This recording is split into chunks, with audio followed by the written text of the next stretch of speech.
Restaurant से महंगे दामों खरीदे जाने वाले ये क्रम्स फ्राइज किस तरह से तैयार किए जाते हैं, आज आप लोगों से तमाम टिप शेयर करूंगी। जितनी देर में आप सिंपल फ्राइज बना के तैयार कर लेते हैं ना, इतने ही टाइम में हम यहाँ पे आज आपके ये क्रम्स फ्राइज बन के तैयार हो जाएंगे।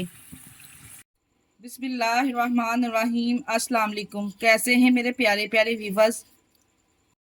उम्मीद करती हूँ सब खैरियत से होंगे, खुशहाल होंगे। जहाँ भी रहें खुश रहें, आबाद रहें। आज आप लोगों के लिए स्पेशल तरह के जिंगर फ्राइज की रेसिपी लेके आई हूँ। आज के ये जिंगर क्रम्स है ना, हम आलू के साथ तैयार होंगे। इनका जो क्रंच होगा और इनके ऊपर जो क्रम्स होंगे वो किस तरह से तैयार किए जाएंगे, यकीन जानिए आपको जिंगर बर्गर से ज्यादा मजा देंगे आज के ये क्रम्स फ्राइज। चले जी फिर देर किस बात की, इस टेस्टी क्रम्स फ्राइज की रेसिपी को बनाना स्टार्ट करते हैं। चलते हैं रेसिपी की तरफ। जिंगर फ्राइज बनाने के लिए यहाँ पहले मैंने ले लिए है 2 अदद आलू। आलू को हमने छील के पानी में डिप कर लेना है ताकि आलू का कलर चेंज ना हो। यहाँ पे आलू हमने नए लिए। आलू आपने बिल्कुल फ्रेश लेने। फ्रेश किस तरह के होते हैं कि आलू को हमने इस तरह से दबा के देखना है कि वो कहीं से पोला ना हो, फिर ही आपके आलू फ्रेश होंगे और आपकी रेसिपी परफेक्ट बनेगी।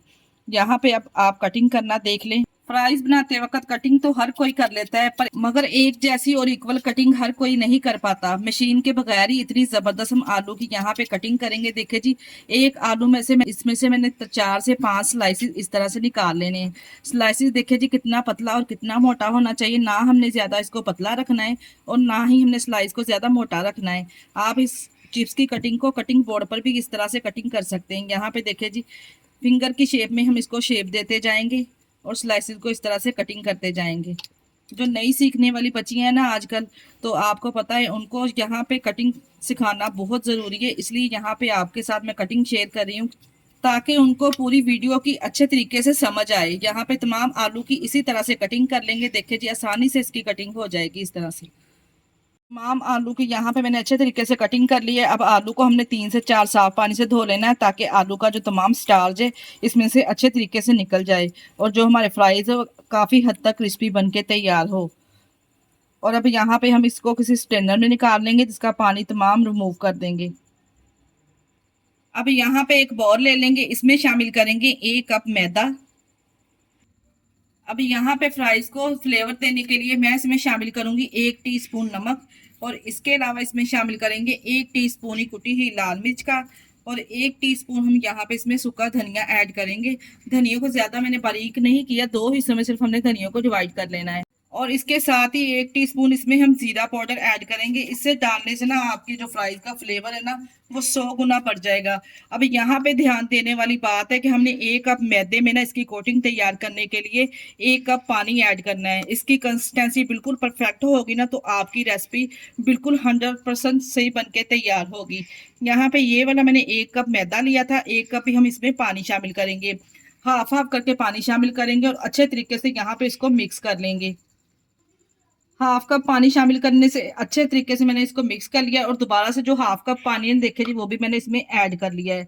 अभी यहाँ पे अच्छे तरीके से इसको मिक्स करेंगे ताकि इसमें कोई भी लम्स वगैरह ना रहे। इस कोटी को मैंने हैंड विस्कर के साथ अच्छे तरीके से देखा जी मिक्स कर लिया है ताकि इसमें कोई भी लम्स ना रहे। और यहाँ पे इसको कलर कॉम्बिनेशन देने के लिए मैं थोड़ी सी इसमें हल्दी शामिल करूंगी, 1 से 2 चुटकी के बराबर। अगर आप डालना चाहें तो डाल सकते हैं, नहीं तो स्किप भी कर सकते हैं। अच्छे तरीके से हल्दी भी हमने इसमें मिक्स कर लेनी है। और यहाँ पे अब मैं आपको इसकी कंसिस्टेंसी चेक करवा दूं कि हमने इस बैटर को ना ज्यादा पतला रखना है और ना ज्यादा थिक रखना है। हमने इस बैटर को इस तरह का रखना है कि जब हम इसमें फ्राइज शामिल करें ना तो ये कोटिंग इसके ऊपर ठहरनी चाहिए। अगर तो ये ज्यादा मोटी होगी ना तो फिर आपकी फ्राइज खाने में टेस्टी नहीं लगेगी, और अगर ज्यादा ये बैटर पतला हो गया तो फिर कोटिंग ऊपर ठहरेगी नहीं फ्राइज के ऊपर। इसलिए यहाँ पे ध्यान देने वाली बात है, हमने इसकी कंसिस्टेंसी को बिल्कुल परफेक्ट तैयार करना है इस तरह से। यहाँ पे देखिए जी, मैं आपको चेक करवाती हूँ कि जब हम इस तरह से चम्मच की बैग को इसमें कोट कर रहे हैं ना तो चम्मच के ऊपर जो इसकी लेयर है ना वो ठहर रही है, इस तरह की होनी चाहिए। चलिए जी, यहाँ पे तमाम चीजें फ्राइज बनाने के लिए तैयार है। यहाँ पे कोटिंग भी हमारी रेडी है और फ्राइज को भी हमने अच्छे तरीके से स्टेन कर लेना है। इसमें पानी बिल्कुल नहीं होना चाहिए। अब इस तरह से 2 से 3 पीस उठाएंगे ना, तो यहाँ पे मैं आपको चेक करवाती हूँ कि इसके ऊपर कोटिंग किस तरह की ठहरनी चाहिए। देखिए जी, यहाँ पे मैं चम्मच की मदद से इसको लगा के ना आपको दिखाती हूँ कि इसके ऊपर इस तरह से कोटिंग ठहरनी चाहिए। अगर तो बिल्कुल ये प्लेन होगी ना इस तरह से साफ, तो बिल्कुल आपके फ्राइज बिल्कुल सही नहीं बनेंगे। इसलिए इतनी कंसिस्टेंसी हमने यहाँ पे बैटर की तैयार करनी है। अब यहाँ पे इसके क्रम्स किस तरह से तैयार करने, यहाँ पे हमने 2-2 3-3 पीस इस तरह से पहले इस लिक्विड में डिप करने। फिर यहाँ पे हमने मैदा, प्लेन मैदा ले लिया छान के एक प्लेट में, और यहाँ पे मैदे में रखते जाएंगे। ये नहीं कि एक एक पीस को हम लगाते जाएं और फ्राई करते जाएं। यहाँ पे देखिए जी, इस तरह से मैदा इसके ऊपर अप्लाई करेंगे ना, और हल्के हाथों से हमने इसको इस तरह से प्रेस कर लेना है, तो इसके क्रम्स बनते जाएंगे। देखिए जी, इस तरह से लगाएंगे ना, देखिए माशाल्लाह से। यहाँ पे देखिए जी, मैदे में इस तक को कोट करते हुए इसके इस तरह से हमने क्रम्स तैयार कर लेने हैं। ये नहीं कि आप एक एक बनाते जाएं और एक एक फ्राई करते जाएं, इस तरह से नहीं। पहले हम थोड़े से पीसेस इस तरह से बना के तैयार कर लेंगे, फिर हम इसको फ्राई करेंगे। ये लीजिए जी, यहाँ पे मैंने एक प्लेट इस तरह से इसकी तैयार कर ली, और यहाँ पे माशाल्लाह से आप इसके क्रम्स चेक करें कितने जबरदस्त बनके तैयार हुए हैं, क्योंकि स्टेप बाय स्टेप तमाम चीजों को हमने इसमें शामिल किया है। अब यहाँ पे इसको फ्राई करने के लिए यहाँ पे ऑयल को हमने मीडियम टू लो फ्लेम पे गरम कर लेना है। तमाम फ्राइज इस तरह से इसमें हम डालते जाएंगे। ज्यादा हाई फ्लेम पे हम इसको फ्राई नहीं करेंगे, फ्लेम को हमने यहाँ पे मीडियम ही रखना है। देखिए जी, जो प्लेट मैंने तैयार की थी ना, जितना आपका कढ़ाई का साइज ना, इतने ही फ्राइज हम इसमें शामिल कर देंगे।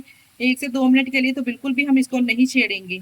1 से 2 मिनट के बाद हम यहाँ पे इसकी साइड चेंज करेंगे। ये लीजिए जी, यहाँ पे 2 मिनट के लिए मैंने इसको बिल्कुल भी नहीं छेड़ा था। यहाँ पे 2 मिनट के बाद हम इसकी साइड चेंज करेंगे, और माशाल्लाह से यहाँ पे आप इसके क्रम्स चेक करें। देखे जी, लग रहे हैं ना टेस्टी, देखते ही मुंह में पानी आ जाएगा।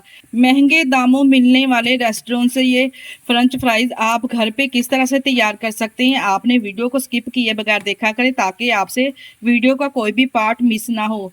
यहाँ पे अब उल्टे पलटे हुए हम अच्छे तरीके से इसको फ्राई कर लेंगे, जब तक इसके ऊपर गोल्डन सा कलर ना आ जाए। ये लीजिए, यहाँ पे अब आपको मैं चेक करवा दूं, माशाल्लाह से देखे दोनों तरफ से गोल्डन सा कलर आ चुका है। यहाँ पे आप इसका साउंड चेक करें, और माशाल्लाह से यहाँ पे आपको कैमरा जूम करके दिखाऊं, और आप इसके क्रम्स चेक करें। माशाल्लाह से देखे जी, जितनी देर में आप घर पे सिंपल फ्राइज बनाते हैं ना, उतनी ही टाइम में आपके ये जबरदस्त रेस्टोरेंट स्टाइल क्रम्स फ्राइज बनके तैयार हो जाएंगे। प्यारी सी प्लेट में यहाँ पे मैं आपको डिश आउट करके दिखाती हूँ, और माशाल्लाह से यहाँ पे देखे जी, इसकी लुक चेक करें और इसका कलर कॉम्बिनेशन आप चेक करें। देखे जी, माशाल्लाह से लग रहे हैं ना टेस्टी, और इनके क्रम्स तो चेक करें माशाल्लाह से आप।